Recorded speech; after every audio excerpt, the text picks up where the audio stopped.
This debate does not and should not take place in a vacuum. It takes place in the real world. And yesterday, that world was profoundly shaken by a reprehensible act of violence in Woolwich, which saw the soldier Lee Rigby brutally murdered by 2 assailants. In the immediate aftermath of that attack, 2 men claimed that they had instigated that attack and claimed that their justification for doing that attack was Allah. Ladies and gentlemen, I think you will all agree this was a despicable act and would wish to extend your sympathies and wishes to the family of Mr. Rigby at this time. But more than that, I am sure that these are sentiments which are shared by the overwhelming majority of Muslims both in Britain and around the world. Not only would they have shared the same revulsion at an act of brutality against our fellow man that we all do, but moreover, they would have felt the anger that their God and their religion was falsely and illegitimately invoked as justification for that heinous crime, without any legitimacy in either the Quran or any Islamic precept and any legitimate reading of those whatsoever. Moreover, they would have felt a profound sense of fear as the clouds of vitriol and misinformation descended once again on all Muslims, as they do in the aftermath of any attack which is perpetrated by someone purporting to act in the name of Islam. Within minutes of the attack, before any of the facts had been substantiated, Muslims was trending on Twitter, with literally thousands of tweets exhorting the expulsion and even extermination of Muslims from the United Kingdom. Last night, the EDL took to the streets in order to reclaim them from Islamism, and in doing so, attempted to torch mosques across the country. Popular media, newspapers and TV channels, before rushing to characterise these men as fanatics or maniacs, sought to characterise them as Muslims. Ladies and gentlemen, the victims of any terror attack are not confined to those who are directly and physically affected by it. The victims of a terror attack are all those who feel insecure, victimised and fearful as a result of that attack. Ladies and gentlemen, the British Muslim community were the victims too of yesterday's attack. That is the context in which tonight's debate occurs, ladies and gentlemen. And that is why it is more important than ever that you refuse to buy into the voices of fear and hate and confusion which seeks to cast the fundamentally peaceful religion of Islam as a violent one. In the aftermath of such an attack, it is right and just and important that we refuse to allow a monopoly on the discourse surrounding Islam to be given to those voices of fear who either seek to cast it as something that it's not, or seek to use it to justify their own violent and heinous aims. And to that end, I am delighted to introduce such an esteemed group of speakers to speak alongside me on this motion tonight. On the proposition, I am joined by Adam Dean, an international public speaker and broadcaster who has been speaking and researching and working in the field of Islamic apologetics for almost a decade now. I am also joined by Mehdi Hassan, who turned down an invitation to Question Time to be here tonight. He's a former PPEist here at Oxford and now the political director of the UK Huffington Post. On the opposition, we are joined by Anne-Marie Waters, a journalist and member of the Labour Party who has campaigned against the imposition of Sharia law in Western democracies. We're also joined next to her by Daniel Johnson, who, like me, studied modern history, but unlike me, is now the editor of a right-wing journal. Finally, we are joined by Peter Atkins, a former professor of chemistry who is frequently, here at Oxford University, who has frequently provided a scientific critique of religion. And I'd like to say to everyone speaking in tonight's debate, and forgive me if I mispronounce, Assalamu alaikum, the universal Islamic greeting, may peace be upon you. Now, for the duration of my speech, I'm going to do 3 things. First of all, I'm going to set out the parameters and the confines in which this debate should occur. Secondly, I'm going to give you a positive justification for the consideration of Islam as a religion of peace. And finally, I'm going to tell you what it would mean for you to vote in favour of the proposition tonight and why that's something that you should definitely do. So first of all, in terms of setting the parameters for this debate. Because both Islam and both peace mean lots and lots of different things to lots and lots of different people. Even at this preliminary stage, I think that's why we should be very wary about refusing to allow Islam to be characterised as peaceful and allowing a hegemony of what Islam can and cannot be to any group in society at all. When we're speaking about peace, we're broadly speaking about, I'd like to invoke a metaphor used by Martin Luther King, which was to say that peace is not just the absence of violence, but the presence of justice. Now, in order to be able to cast Islam as not being a religion of peace and not conforming to those tenets, it's not just enough to cite individual actions or individual scripture. What opposition have to prove to you is that there is something fundamental to the character of Islam which prevents it from being cast as peaceful, and indeed that Islam has to be diametrically opposed to peace. It is not enough for them to cite the actions of individual extremists who invoke the name of religion for their own goals in all religions. We can point to the example of the Lord's Resistance Army in Uganda, who claim the name of Christianity for their atrocities, and the actions of people like Baruch Goldstein, who attacked the Cave of the Patriarchs in the 1990s in the name of Judaism. All around the world and in all religions, people often seek to illegitimately hijack the name of that faith for their own violent and maniacal ends. Ladies and gentlemen, the actions of those people tell us absolutely nothing whatsoever about the character of the religion they invoke, and tell us everything about the individual and the individual alone. Moreover, it is not enough for them to cite individual pieces of scripture out of context which may lend themselves to warlike rhetoric within the Quran. First of all, such exhortations exist within any religious doctrine, but moreover, to do so ignores the contemporary context in which the Quran was dictated in a state of total war in the 7th century. Scriptural analysis is something that my colleague is going to talk about in more detail. Finally, though, what I'd like to say in terms of scriptural citations is that when we're dealing with a doctrine as diverse and as multifaceted as Islam, even if it can be proven that there exist elements of warlike rhetoric within Islam, even if we can say that in some ways Islam could be considered to have elements of violence, that is not enough. For what we are saying is it is a legitimate and intuitive reading of Islam for people to draw that of being a character of peace, and for that to be the message that they on an individual take away from Islam. So in order for opposition to win this debate, they have to prove that Islam, taken in its totality, is so diametrically opposed to peace as to render it entirely illegitimate for us to cast it as a religion of peace. Now, I realise that's a high bar, ladies and gentlemen. But I think when you're attempting to tell a quarter of humanity what their religion cannot be, and attempting to essentialise fundamentally negative and violent characteristics of those people, I'm quite comfortable with setting the bar damn high, ladies and gentlemen. In order for us to win this debate on proposition, all that we have to do is to prove to you that there is nothing inherent to Islam which prevents individuals from taking away a peaceful interpretation of that faith.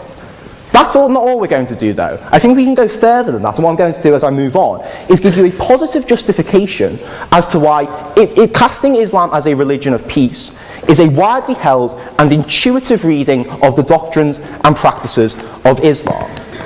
So I think, first of all, when we address the Quran in its totality, we see that it has an overwhelmingly peaceful character, okay? First of all, the very ideal of Quranic society is Dar al-Salam, literally the house of peace. Moreover, one of the fundamental pillars of Islam is almsgiving, is charity, is fellowship with your fellow man, attempting to do good unto others as you would like to have it done to yourself. Muhammad, in his very last sermon, said, "Hurt no one so that no one may hurt you." And whilst they may give to you examples of instances in which there are elements of warlike rhetoric or violent rhetoric within the Quran, in the overwhelming majority of cases, those such scriptural instances are followed by exhortations which suggest that taking the peaceful option is always the preferable one, and is always the one which is more in line with God's wishes.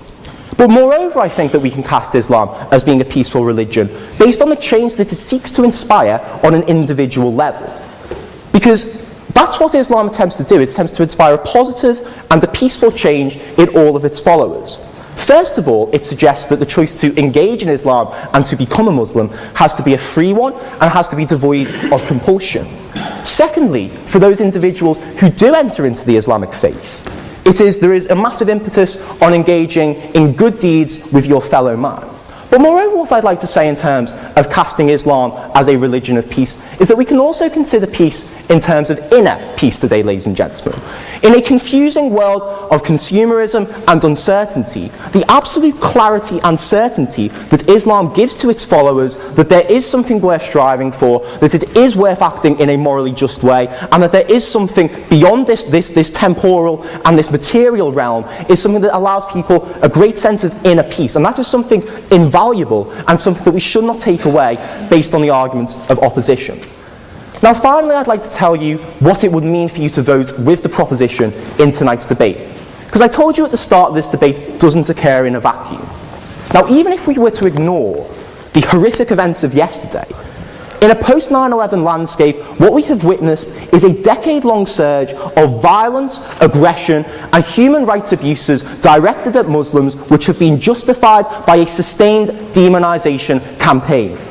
When the Western media and when mainstream media is looking for a voice of Islam, they do not seek out the moderate voices, they do not seek out the reasoned voices, they seek out angry men with hooks, ladies and gentlemen. They seek out people who are setting fire to effigies. There has been a deliberate distortion in the actions of the media in the post-9/11 and post-7/7 world, which has been internalised by many people in society. That's why in the aftermath of yesterday's attacks, Twitter went absolutely mental with people suggesting that we should kill all the Muslims. That's literally something that was retweeted thousands and thousands of times.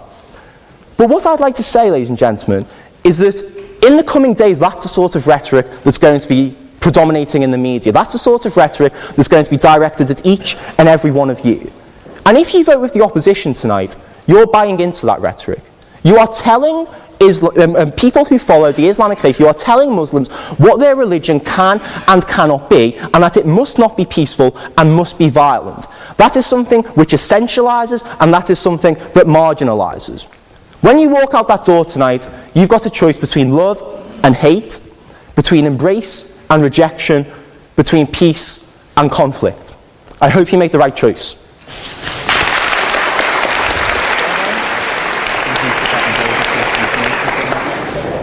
Well, good evening, everyone. Thank you for having me. I hope everyone can hear me. How to respond to a lot of this? First of all, on the bar, you said you admitted yourself that the bar had been set quite high. I would suggest, though, that the burden of proof is on the proposer rather than on us. It quite clearly says Islam is a religion of peace. I suggest you prove it.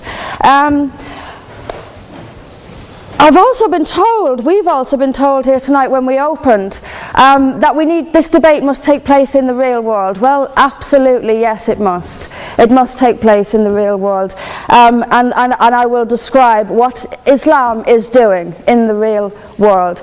We can sit and we can debate theocracy day in, day out. We will never agree. We can debate, is there a God, isn't there a God, is the Quran real, isn't it?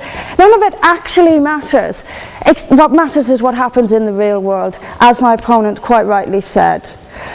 My side of the argument is regularly told that we've heard it again tonight, we were described somewhat as hate. We were told that we are demonizing Islam, whipping up fear of Islam. Not the first time I've been accused of this, probably won't be the last. But let me just say, and let's take this into the real world as we've been advised to do. Let me tell you what actually whips up fears of Islam.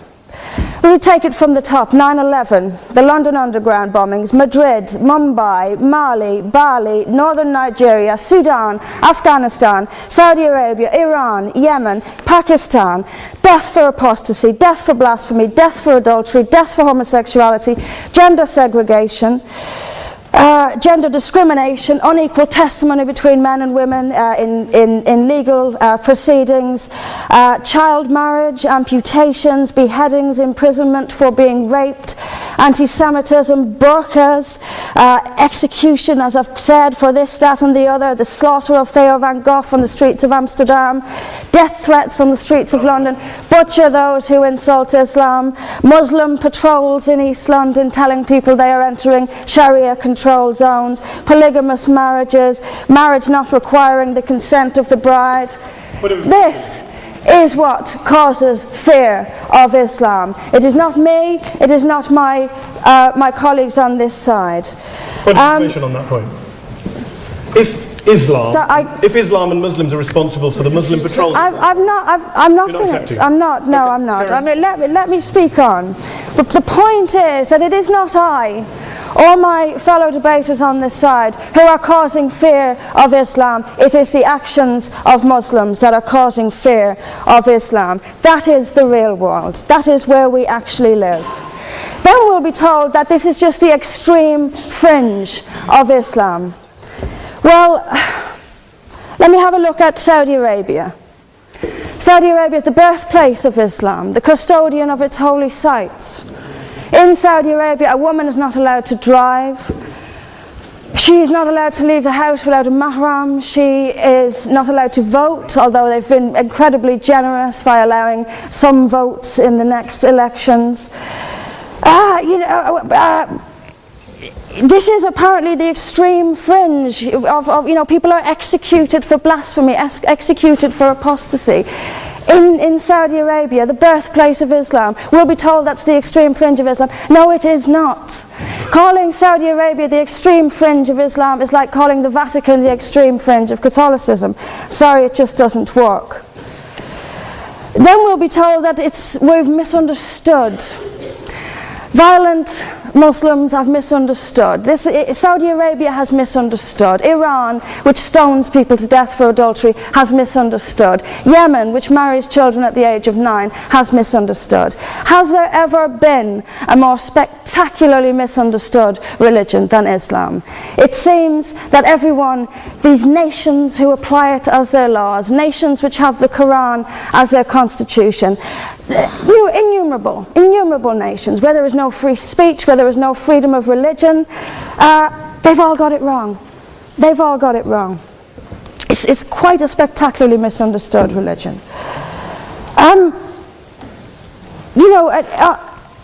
There's just so much. I'm constantly told as well that I need to respect Islam.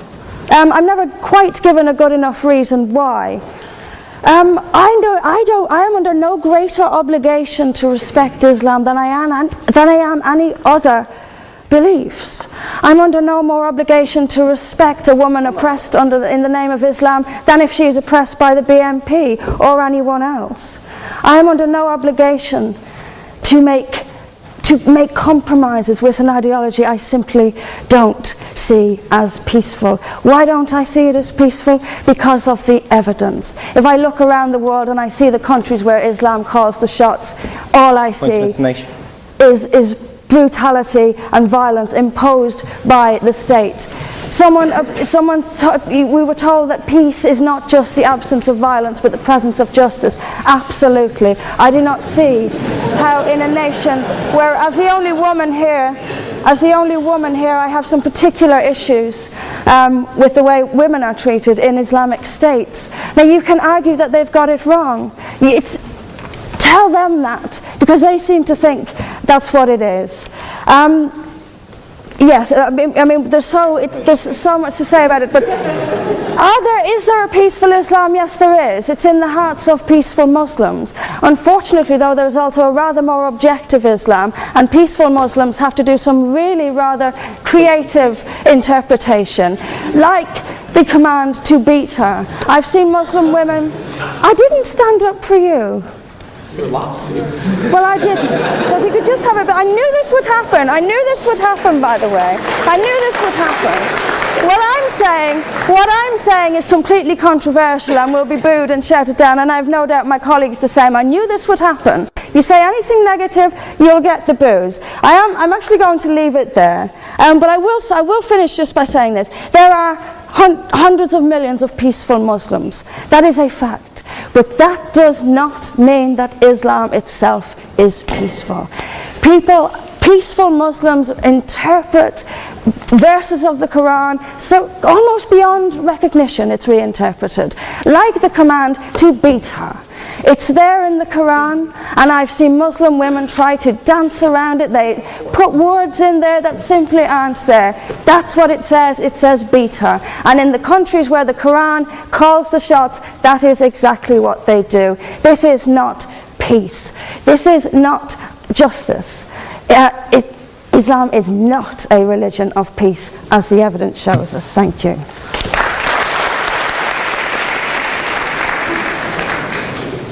Ladies and gentlemen, good evening. My role this evening will be to present a theological understanding of Islam that the vast majority of Muslims believe and also practice.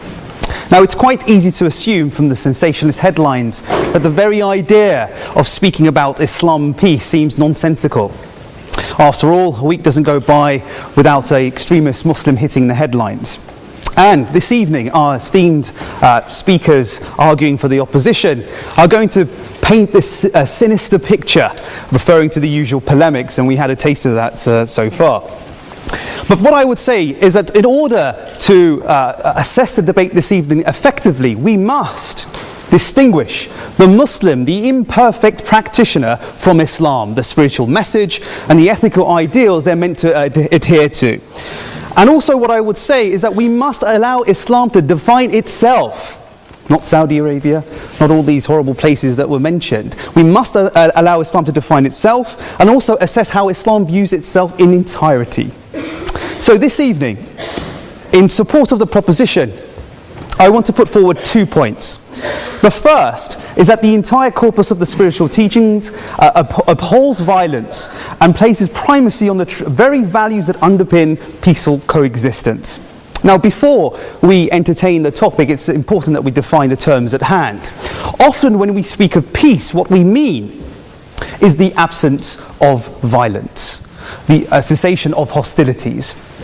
And yet, when we look at locations where peace agreements have been signed, it is clear that the end of conflict does not in and of itself bring about peace. Tensions, hostilities, discrimination, hate can subsist in these situations even though there is this thing called peace, namely in the sense that there is absence of conflict. Thus, philosophers reflecting on peace have, on the concept of peace, distinguished between negative peace, which is the absence of war, and positive peace. Now, positive peace seeks to bring about those conditions that resolve those underlying factors that bring about conflict and also violence. Betty R. Reardon, for example, identifies that justice is a central concept of positive peace. She says, justice, in the sense of the full enjoyment of entire range of human rights by all people, is what constitutes positive peace. Ladies and gentlemen, if we approach the Quran, if we approach the Islamic teaching fairly and objectively, what we will find is that there is a golden thread that runs throughout the entire fabric of the message, and that is justice. That is justice, ladies and gentlemen. The one who engages with the Quran objectively and fairly is confronted with the many verses, approximately 50 verses talking about justice. Here's one. O you who believe, uphold justice and bear witness to God, even if it is against yourselves, your parents, your close relatives, whether the person is rich or poor. Refrain from following your desires so that you can act justly. On the topic of positive peace, many writers have argued that in order to have positive peace, this profound level of peace, there must be harmonious relationships with the individual and the other, and groups.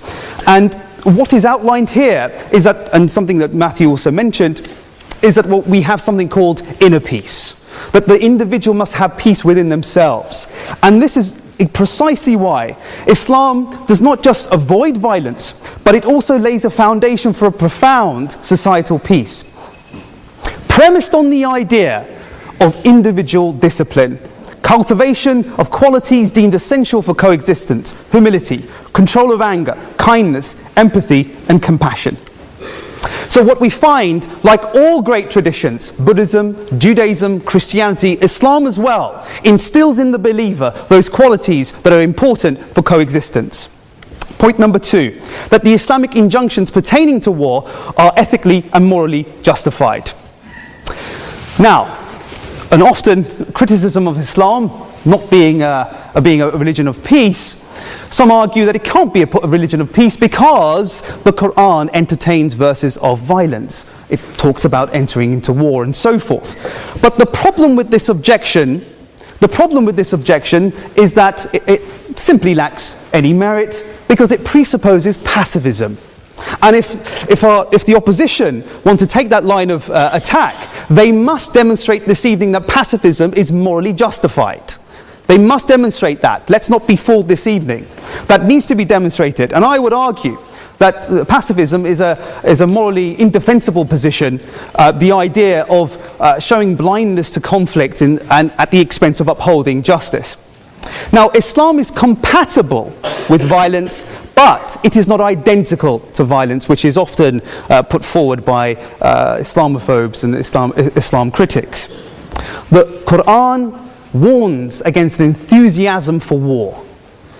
Often, what we find is that these verses that the Quran speaks about, warning against war, are completely ignored. The Quran says, fighting is prescribed for you, though you may dislike it. Now, this aversion to fighting is seen as a virtue, but it must not manifest into moral cowardice. It must not manifest into moral cowardice. So what we find is that the Quran is unequivocal about oppression. We must not show a blindness to other people's suffering, a moral imperative which underpins a profound ethics of peace. Thus, the virtue of an aversion to violence, fighting, is superseded by the virtue of upholding justice. Moreover, I will also argue that the Islamic injunctions pertaining to violence, pertaining to war, fall well within our Western concept of just war theory. Now, according to Mark Evans from the University of Wales, jus ad bellum consists of the right to engage into war, and also all attempts must be exhausted in peaceful means to avoid conflict. Jus in bello is the discrimination in the selection of targets, proportionality, and the just treatment of prisoners. And what we find is that the Quran, the Islamic verses pertaining to war, fall within those categories. For example, God says in the Quran, those who have been attacked are permitted to take up arms because they have been wronged. God has the power to help them. Those who have been driven unjustly from their homes only for saying, our Lord is God. If God did not repel some people by means of others, many monasteries, churches, synagogues, mosques, people see that as being justice, where God's name is much involved, would have been destroyed. What about peace? Here we go. And if they incline to peace, then incline to it also. Rely upon God. Indeed, it is He who is hearing and knowing. Clearly falls within those categories. What about jus in bello? The conditions within war.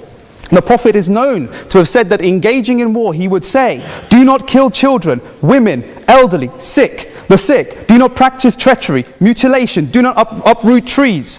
Do not slaughter sheep, camels, except for food. And what about the criteria of proportionality?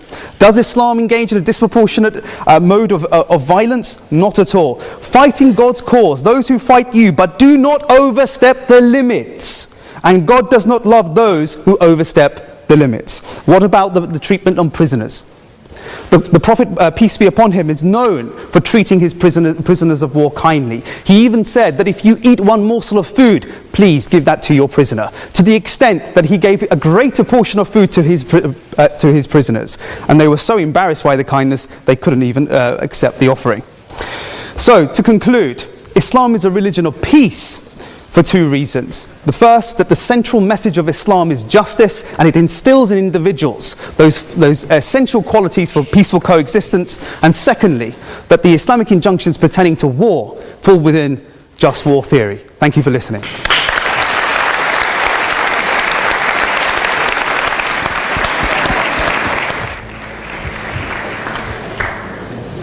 Ladies and gentlemen, I very nearly decided not to come today.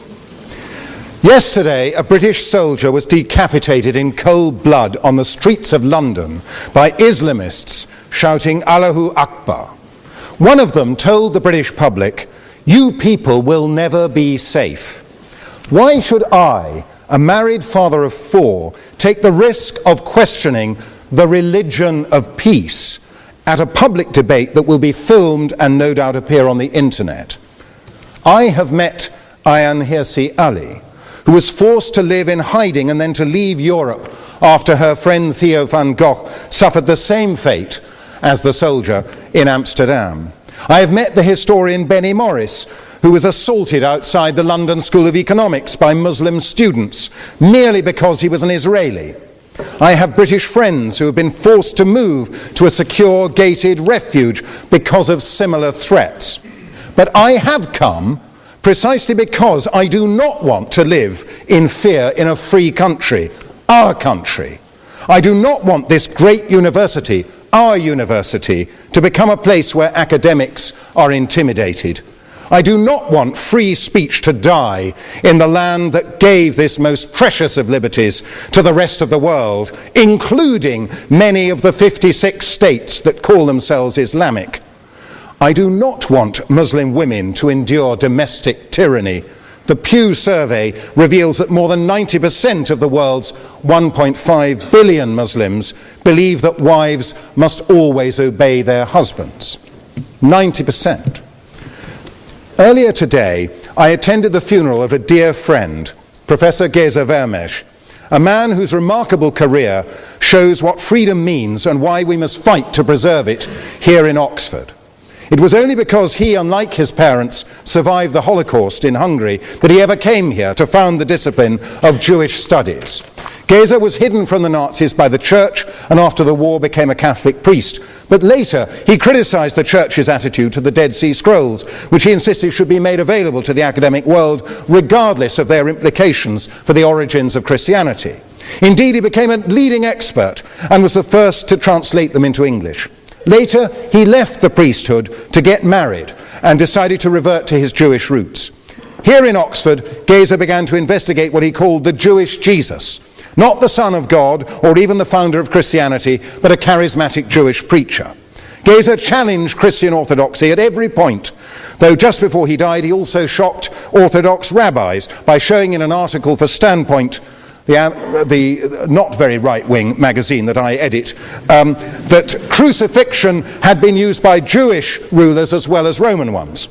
With a foot in both Jewish and Christian camps, but beholden to neither, Geza enlarged our knowledge of the world of Jesus more than anybody else in our time.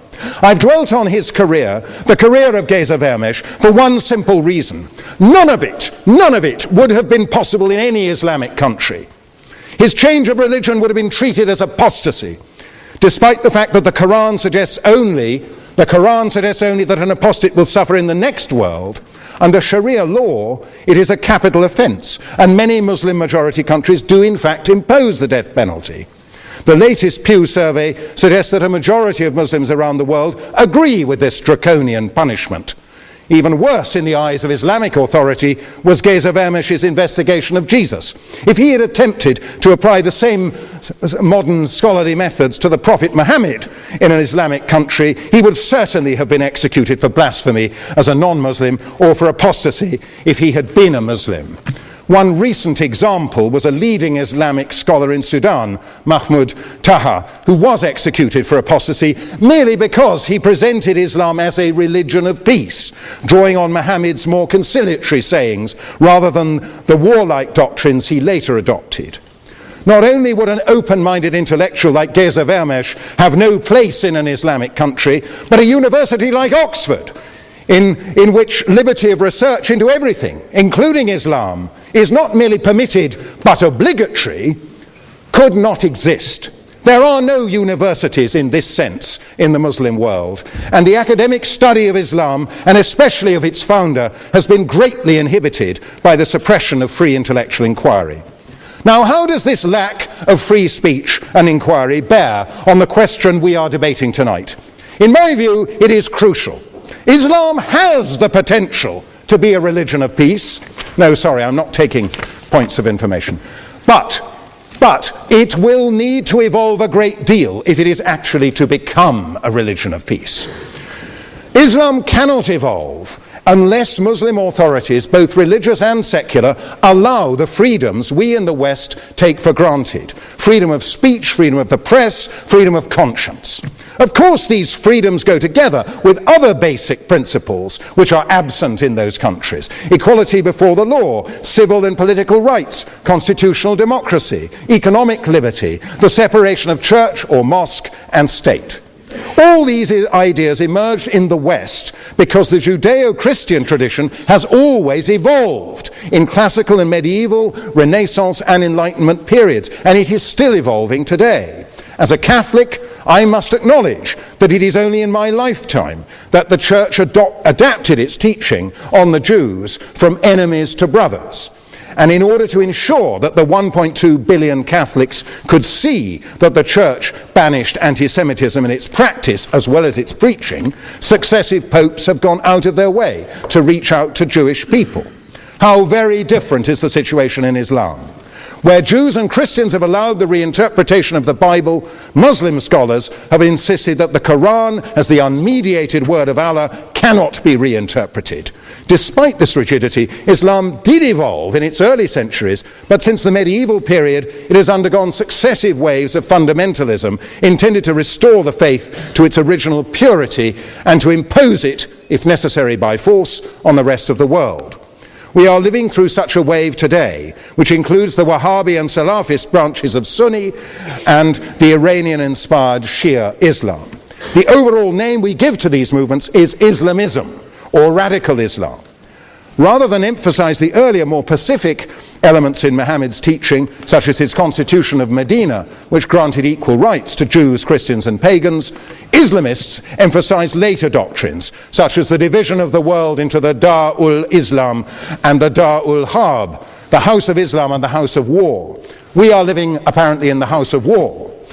Or the draconian enforcement of Sharia law.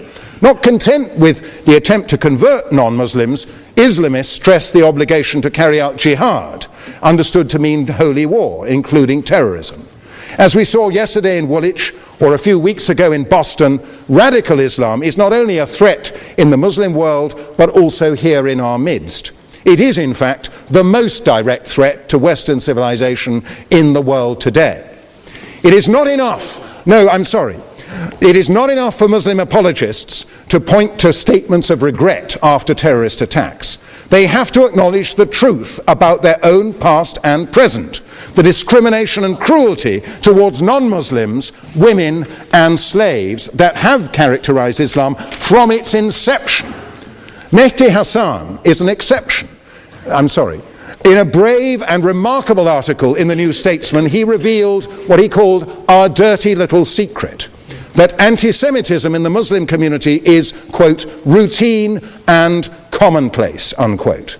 It was brave because Muslims have reason to fear reprisals when they speak out, and it was remarkable because most Muslims are in denial, encouraged by the pernicious notion of Islamophobia. Because of that notion, the police and other authorities were in denial about the rape and exploitation of girls here in Oxford, an evil that was only exposed at their recent trial. But what other dirty little secrets might Mehdi Hassan like to admit? Who else are Muslims, at least of the radical persuasion, inclined to denounce in private? What do they say about Christians and other non-Muslims, including atheists? What about homosexuals or women whose dress or behavior is un-Islamic? We know what Islamic states do to all these and many other categories of people. They persecute and kill them. They claim the authority of Islam, of the Quran, the Hadith, the Sharia, and their own leading scholars. I know there are other scholars who defy the Islamists. I had the honor of meeting the late Zaki Badawi, the founder of the Muslim College, who fought against the influx of Saudi-funded imams into British mosques, who fought for Muslim integration and who denounced the fatwa against Salman Rushdie. But, Badawi lost all these battles. His leadership role has been usurped by Tariq Ramadan, who occupies a chair here in Oxford. He comes from a very different tradition, that of the Muslim Brotherhood, the vanguard of Islamism. To be blunt, Professor Ramadan is an Islamist wolf in sheep's clothing. Beware of him. A religion of peace has to practice what it preaches. I'm almost done. You only have to watch the news of persecution, war and terror from the Muslim world and beyond to find that religion of peace rings hollow. Peace is not on offer to the rest of us except at a price that is unacceptable. The price of submission to the Islamists who increasingly dominate their fellow Muslims across the globe. One of the Woolwich terrorists told onlookers he had committed his carnage because he wanted to bring our troops back so we can all live in peace. Our troops? He had just butchered one of them. That is not only murder, that is treason. Until it is purged of the radicals who preach in its name, until we can feel safe on our streets again, Islam does not deserve to call itself a religion of peace. I urge you to oppose this motion.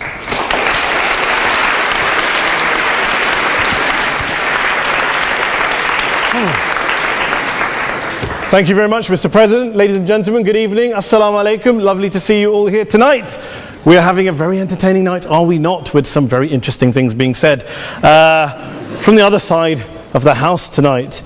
Let me begin by saying, as a Muslim, as a representative of Islam, I would consider myself an ambassador for Islam, a believer in Islam, a follower of Islam and its Prophet. So in that capacity, let me begin by apologizing to Anne-Marie for the Bali bombings. I apologize for the role of my religion and me and my people, for the killing of Theo van Gogh, for 7/7.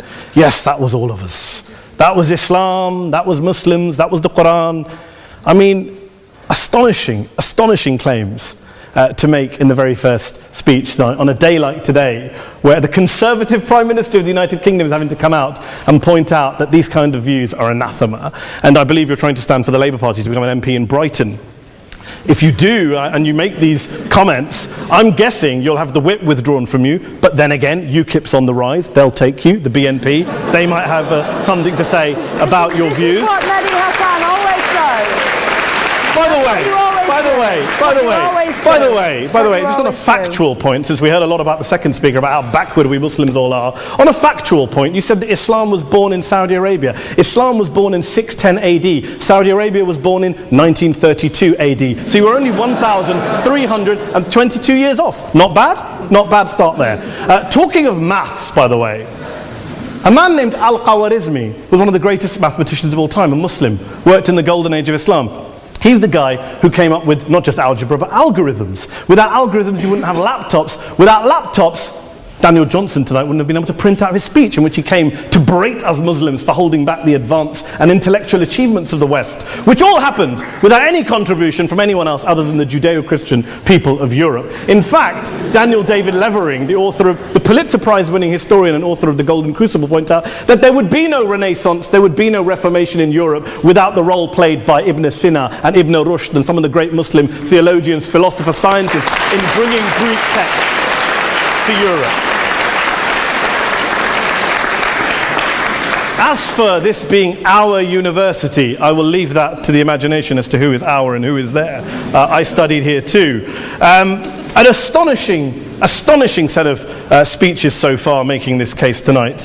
A mixture of just cherry-picked quotes, facts and figures, self-serving, selective, a farrago of distortions, misrepresentations, misinterpretations, misquotations. Daniel talked about my article in the New Statesman, which got me a lot of flack, where I talked about the anti-Semitism that is prevalent in some parts of the Muslim community, which indeed it is. Of course, I didn't say in that piece that it was caused by the religion of Islam. In fact, modern anti-Semitism in the Middle East was imported from, finish the sentence, Judeo-Christian Europe, where I believe some certainly bad things happened to the Jewish people. In fact, Tom Friedman, Jewish-American columnist in the New York Times, told me in this very chamber last week that he believed, had Muslims been running Europe in the 1940s, 6 million extra Jews would still be alive today. So I'm not going to take lessons in anti-Semitism from someone who's here to defend the Judeo-Christian values of a continent that murdered 6 million Jews. Moving swiftly on. Yes. Absolutely. Well, I'm about to make that point. No, I'm about to make that point. You're right. I agree with you. I agree with you. I agree with you 110%. That is my point. I don't think Europe is evil or bad. I'm a very proud European. I don't want to judge Europe on that basis, but if we're going to play this gutter game where we pull out the Bali bombing and we pull out examples of anti-Semitism in the Islamic community, then of course I'm going to come back and say, well, hold on. I mean, look, let's be very clear. Daniel here was a last-minute replacement for Douglas Murray, who had to pull out. And Douglas and I have a well-documented differences, but to be fair to Douglas, as to be fair to Anne-Marie and to Peter, atheists. Atheists see all religions as evil, violent, threatening. What the problem I have with Daniel's speech is that Daniel comes here to run this robust defense of Christianity, forgetting that his fellow Christians, people who said they were acting in the name of Jesus, gave us the Crusades, the Spanish Inquisition, the anti-Jewish pogroms, European colonialism in Africa and Asia, the Lord's Resistance Army in Uganda, not to mention countless arson and bomb attacks on abortion clinics in the United States of America to this very day. I would like a little bit of humility from Daniel first before he begins lecturing other communities and other faiths on violence, terror and intolerance. But, no thank you. Some water. But I would say this, to address the gentleman's very valid point here, I'm not going to play that game. I don't actually believe that Christianity is a religion of violence and hate because of what the LRA does in Uganda or what Crusaders did to Jews and Muslims in Jerusalem when they took back the city in the 12th or 13th or whatever century it was. I believe that Christianity, like Islam, like pretty much every mainstream religion, is based on love and compassion and faith. I do follow a religion in which 113 out of the 114 chapters of the Quran begins by introducing the God of Islam as a God of mercy and compassion. I would not have it any other way. I don't follow a religion which introduces my God to me as a God of war, as some kind of Greek God of wrath, as a God of hate and injustice. Not at all. As Adam pointed out, you go through the Quran and you see the mercy and the love and the justice. And yes, you have verses that refer to warfare and violence. Of course it does. This is not a motion about pacifism. I'm not here to argue that Islam is a pacifistic faith. It is not. Islam allows military action, violence in certain limited contexts. And yes, a minority of Muslims do take it out of that context. But is it religious? We talked about Woolwich. Daniel and Anne-Marie have suggested that it's definitely religion that's behind all of this. Well, actually,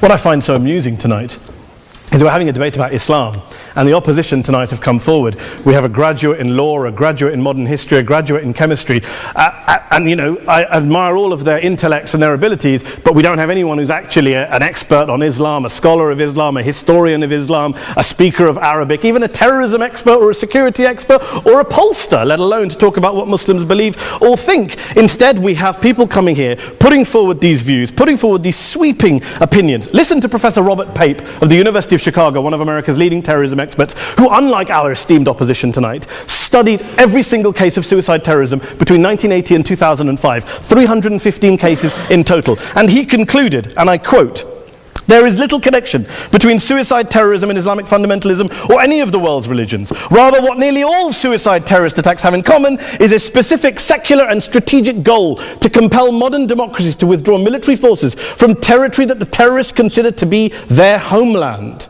And the irony is, when we talk about terrorism, the irony is that the opposition and the Muslim terrorists, the Al-Qaeda types, actually have one thing in common, because they both believe that Islam is a warlike, violent religion. They both agree on that. They have everything in common. Osama bin Laden would be nodding along to everything he's heard tonight from the opposition side. He agrees with them. The problem is that mainstream Muslims don't. The majority of Muslims around the world don't. In fact, a gentleman here started quoting all sorts of polls. Gallup carried out the biggest poll of Muslims around the world, of 50,000 Muslims in 35 countries. 93% of Muslims rejected 9/11 and suicide attacks, and of the 7% who didn't, they all, when polled and focus grouped, cited political reasons for their support for violence, not religious reasons. And as for Islamic scholars and what they say, well, Daniel talks about our University of Oxford. We'll go down to Oxford's Centre for Islamic Studies, get hold of a man named Sheikh Afifi al-Akiti, who is a massively well-credentialed and well-respected Islamic scholar, who has studied across the world, who in the days after 7/7 published a fatwa denouncing terrorism in the name of Islam, calling for the protection of all non-combatants at all times, and describing suicide bombings as an innovation with no basis in Islamic law. Go and listen to Sheikh Tahir al-Qadri, one of Pakistan's most famous Islamic scholars, who published a 600-page fatwa condemning the killing of all innocents and all suicide bombings unconditionally without any ifs or buts. There's nothing new here. This is mainstream Islam, mainstream scholarship, which has said this for years. You don't go out and kill people willy-nilly in the high street or anywhere else, on a bus or a mall, based on verses of the Quran that you cherry-pick without any context, any understanding, any interpretation, or any commentary. Point of information. Please. What about stoning of women, for example, Well, it's It doesn't happen apparently. I didn't say it doesn't happen at all. I never said it didn't happen. I don't blame Islam. Yes, it's a very good point. And a lot of us are campaigning against that. And we're campaigning against it in the name of Islam. We're campaigning against it in the name of various interpretations of Islam. Anne-Marie comes and scares us with her talk of Sharia law. I would like to see the book of Sharia law. It doesn't exist. People argue over what Sharia law is. And you empower the extremists by saying there is only one version. You empower them all. I don't believe you took any interruptions, Anne-Marie, so I think you should stay there for a moment. Several countries.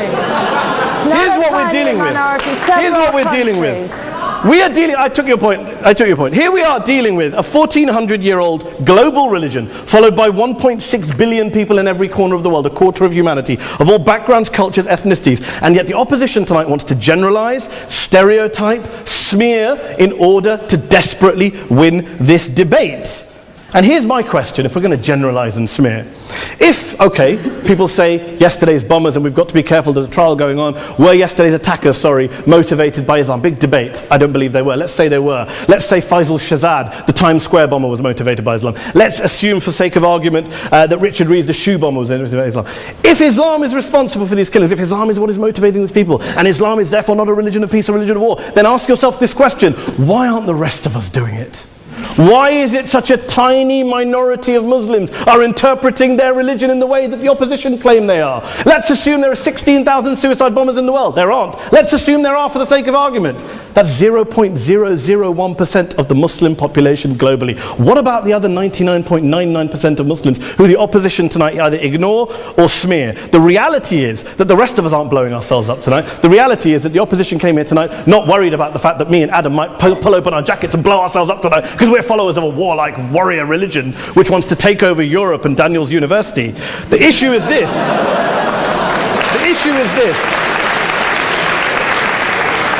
Unless the opposition can tell us tonight, and Peter Atkins is here, one of our great atheist intellectuals, can tell us tonight, can answer this question tonight: why don't the vast majority of Muslims around the world behave as violently and aggressively as a tiny minority of politically motivated extremists? Then they might as well give up and stop pretending they have anything relevant to say about Islam or Muslims as a whole. Ladies and gentlemen, let me just say this to you. Think about what the opposite of this motion is.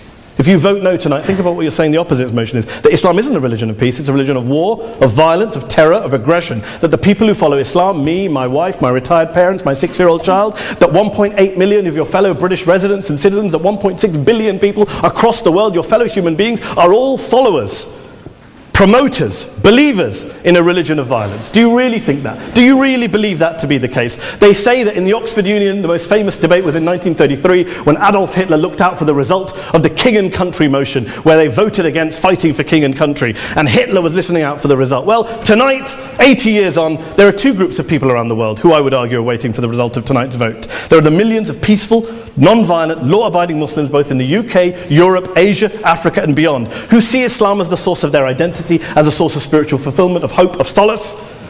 And there are the phobes, the haters, the bigots out there who want to push the clash of civilizations, who want to divide all of us into them and us and ours and their. Ladies and gentlemen, I urge you all not to fuel the arguments of the phobes and bigots. Don't legitimize their divisions. Don't legitimize their hate. Trust those Muslims who you know, who you've met, who you hear, who don't believe in violence, who do want you to hear the peaceful message of the Quran as they believe it to be taught to the majority of Muslims, the Islam of peace and compassion and mercy, the Islam of the Quran, not of Al-Qaeda. Ladies and gentlemen, I beg to propose this motion to the House. I urge you to vote yes tonight. Thank you very much for your time.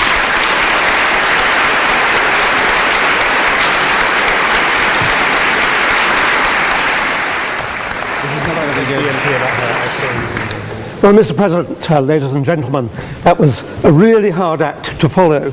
It is my duty, I think, this evening to try to respond to some of the challenges that have been put forward by the proposers, such as us not being particularly philosophical about the approach to Islam, us taking particular instances and ignoring the whole. So my job this evening, I think, is to be reflective. And it is also, I think, my job this evening to be conciliatory. I hate being conciliatory, but I'm going to try to be conciliatory this evening. But nevertheless, I will stand by opposition totally to the motion this evening.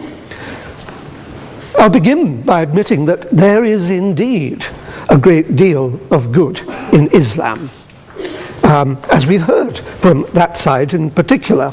Like all religions, Islam is a supermarket of ideas, of instructions and exhortations that good men can select according to their appetites. The trouble is that bad men can select according to their own appetites too. The trouble with Islam is that, as we've heard at considerable length on this side of the house, is that for some reason, though, although it professes peace and has generated art and literature of exquisite beauty, so giving peace to the sensitive soul, which was one of the barbs that were thrown across to our side of the house, it does in practice seem to inspire violence rather more openly than the other Abrahamic religions. And indeed, thinking about what Mehdi has just said, all the terrorists who were mentioned were Islamic terrorists. That, I think, is something that you should take on board. My colleagues have catalogued a number of its iniquities, and I shall not add to them, for the unspeakable speaks for itself. I would add, however, that when in a few minutes you come to consider how you will vote this evening, then you should not weigh good and evil equally in the balance. It is the case that one evil outweighs one good many times over. For loss of life, inhibition of aspiration, barbaric punishment and imposition, and intellectual stifling cannot be assuaged by acts of hospitality, however generous. All the seas in Carnadine cannot wash blood from a religion's hands by an act of piety. The evils will have destroyed a human life, as they did yesterday, and that life cannot be restored by charity. For every evil act inspired by Islam, even though the perpetrator is regarded by the rest of Islam as a deviant, 10, 100, or 1,000 inspired good deeds are not enough compensation. Now, as we've agreed, Islam seems peculiarly suited to the inspiration of violence. It's responding to your challenge earlier this evening at the beginning of the debate. It's appropriate to explore why. For then, no, I can't.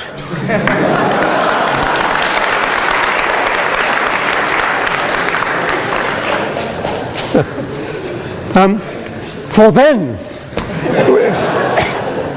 we might be able to see that far from being a religion of peace, it is intrinsically and ineluctably one where the opposite of peace, whether that be violence or other forms of peace, is woven into its very fabric, what was alluded to as the golden threads of the fabric earlier today. I might interpolate here, as has been suggested by this side of the House, that by identifying the threads of evil in its fabric, a new prophet, guided by the whisperings of a latter-day Gabriel, might be able to generate a new Islam, let's call it Islam 2.0, in which the glories that the proposers have so eloquently identified this evening are dominant and unsullied. Islam 2.0 would then rightfully be regarded as a religion of peace. But tonight we have before us only Islam 1.0, and it is that version that you must base your judgment on. The West, I will, in order to be conciliatory, the West is perhaps a tiny degree responsible. I will refer to the West and accept some responsibility for the excesses of Islam, but not for its intrinsic character. The West, with its liberal and encouraging attitude towards fellow man and man's intellectual achievement, has perhaps been too hasty in its aim to share its enlightenment. That impatient haste has been perceived as cultural imperialism and has fanned the embers of discontent into sometimes flaming hatred. The West's joy at stumbling into the Enlightenment and its impatient zeal to liberate minds and share personal liberty as soon as possible has perhaps encouraged the seeds of evil in Islam to flourish.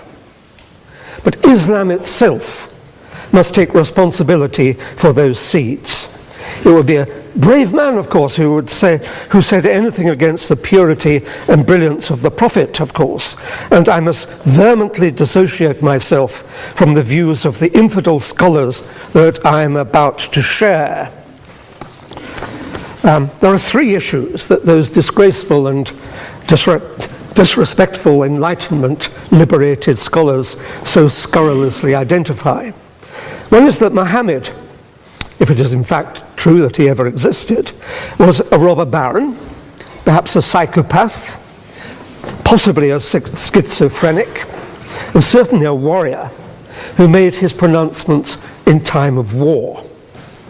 Although, of course, none of that can possibly be true, were it to be true, it would account for the bloodthirsty surahs that pervade the Quran and are found in the Hadiths, and the sense that copious bloodshed is the characteristic of a prophet. We only have to look to the modern mafia, the same scurrilous scholars say, to see how control is exercised by barbarity. My second issue is to remind you that if you take the view that the litmus test of the propagation of peace is the adoption of the Universal Declaration of Human Rights, then Islam, in the view of many of those same scurrilous scholars, is a desert. Article 1 says that all human beings are born free and equal in dignity and rights. Islam, think of the misogyny of Islam. Take Article 5. No one shall be punishable by torture or cruel punishment. Contrast that with Islam's indulgence in amputation, stoning, and flogging. Take Article 18. Everyone has the right of freedom of thought, conscience, and religion, and may choose their religion. Contrast that with the punishment for apostasy in Islam, which is death. Point of information. No. My third and final, and I think most important point, is that if you take the view that peace stems from a reflective ethics that acknowledges changing times, then Islam, based as it is on the frozen, unquestionable statements of the Quran, is wholly alien to intelligent, rational, reflective civilization. Point of information. Nope.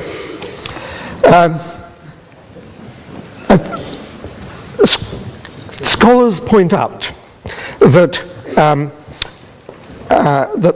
the rules of Islamic law are valid by virtue of their mere existence, not because of their rationality or their sensitivity to progress. Islam, they say, is a religion without ethics, for ethics necessarily involves the questioning of foundations, which Islam forbids. Ethics is intrinsic to good government, and good government is intrinsic to peace. Point of information. Strike away ethics, and it follows that you strike away the pursuit. Ethics as well as no peace. I'm not taking the point. Strike away ethics, and it follows that you strike away the pursuit and propagation of peace. This evening you've seen both sides of a vision of Islam. This side of the House has gladly conceded that good men will find good things in it, as good men will find anywhere.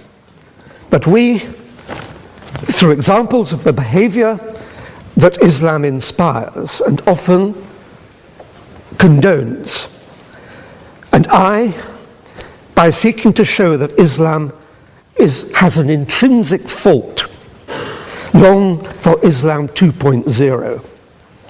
Islam 2.0, Islam's enlightenment, will have an emphasis on humanity, subtlety, harmony, and reason, and be virtuous. On that point, This evening, though, you are judging Islam 1.0, not Islam 2.0.